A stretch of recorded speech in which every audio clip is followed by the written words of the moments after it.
Thank you very much. Thanks.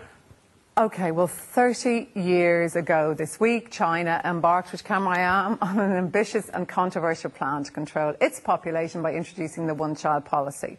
Over the years, the policy became associated with a host of human rights abuses, including forced abortions and sterilisations.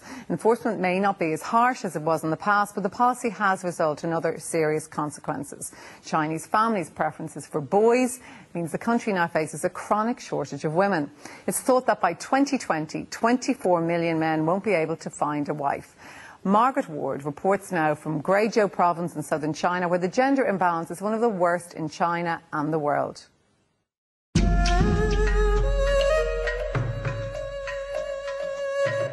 In rural Guizhou, if you're fortunate enough to find a wife, you're happy to carry her home to your village on your back.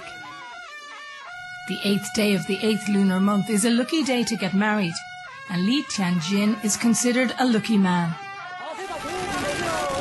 With 119 men for every 100 women in China, it's the women who get to pick and choose. It's very competitive to find a girlfriend these days. You have to be competitive yourself. It depends where you live. No one will come to you if you live in a poor village. The couple are here for the traditional ceremonies, but they'll return to the city where they met. The bride is from another village 50 kilometers away. If a girl is pragmatic, of course she doesn't want to come back to the village, unless both are willing. The one-child policy was introduced in 1980, when there were concerns about how China would feed its growing population. But no one seemed to consider how such drastic social engineering would interact with Chinese culture and the traditional preference for boys. The easy availability of ultrasound scans means that unknown numbers of girls have been aborted. Over the years, the government has amended the policy. Rural families whose first child is a girl are allowed to have another, but the desire for boys is deep-rooted. Daughters are married out.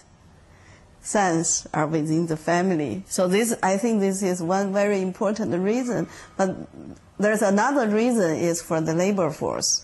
The rural family needs strong labor in the field, and it's very practical concern.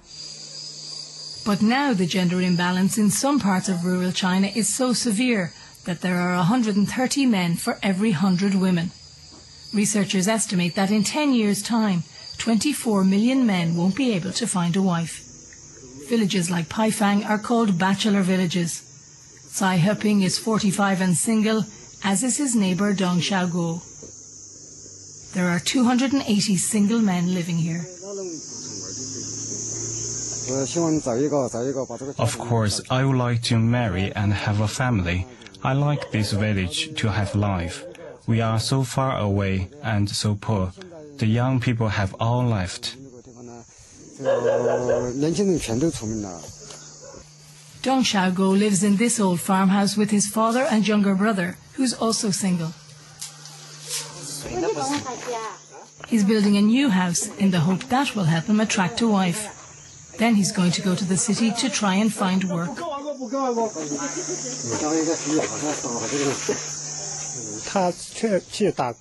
The girls have moved to other provinces to work, and they get married in other provinces too. The men get left behind. Officials in Guizhou say that the issue of gender imbalance has been overblown and that it's not the result of the one-child policy. Gender imbalance happens in other Asian countries like Japan and Korea. It doesn't only happen in China. There's a cultural reason for it. But one town in China turns that argument on its head. This is Yicheng. School is over for the day, and many parents are picking up more than one child. In 1985, Yicheng was chosen for a very Chinese experiment. People here were allowed to have 2 children, and the results have caused quite a stir. The population has grown at a slower rate than the national average, and there's a better balance between boys and girls. Because of the two-child policy in Yicheng, parents don't normally make any effort to choose the gender of their baby. It's more of a natural selection. Regardless of whether first one is a boy or girl, they can have a second one. That's why the gender has been balanced over the years. What happened here suggests that the harsh enforcement of the one-child policy may have been totally unnecessary. Over the same time frame, other countries in Asia managed to reduce their population growth without such draconian measures.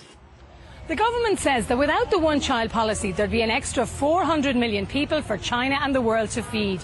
But even it recognises that there have been significant negative consequences. It's not just that there's too many men and not enough women. The population here is ageing fast, with real concern about who's going to support them in the future. So now the government is experimenting with policies that allow couples in some cities to have more than one child, particularly if they're only children themselves. But many people feel it's just too expensive to have more than one.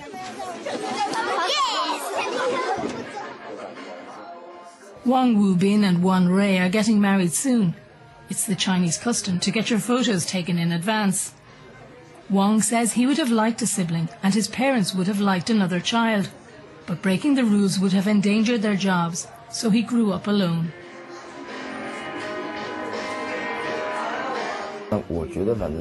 I felt very lonely growing up. I had to do everything by myself. It would have been so much better if I had a companion. Now it's time to have his own family. He'd like to have more than one child, but doesn't think he can afford it. It's very competitive right now in the job market, and it's very difficult to support a family.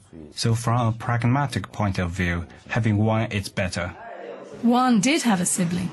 Her parents paid a fine of around €2,000 so they could have a second child. People in my parents' generation prefer boys, so my younger brother fulfilled my parents' wishes. But people born in the 80s, like me, we have a new concept of boys and girls. Even so, researchers believe it will take years to redress the problem of gender imbalance. Nobody say that they don't like girls, and they know discrimination to girls is very bad, and so everybody knows what is correct now. But however, when it came to the decision, they still consider what is the largest benefit to the family. The shortage of women will persist for decades, meaning rural weddings like this one will become rarer and rarer. The traditional family structure is changing beyond recognition. By trying to impose its will in the most personal decisions of people's lives, the government has created consequences which China will have to deal with for years to come.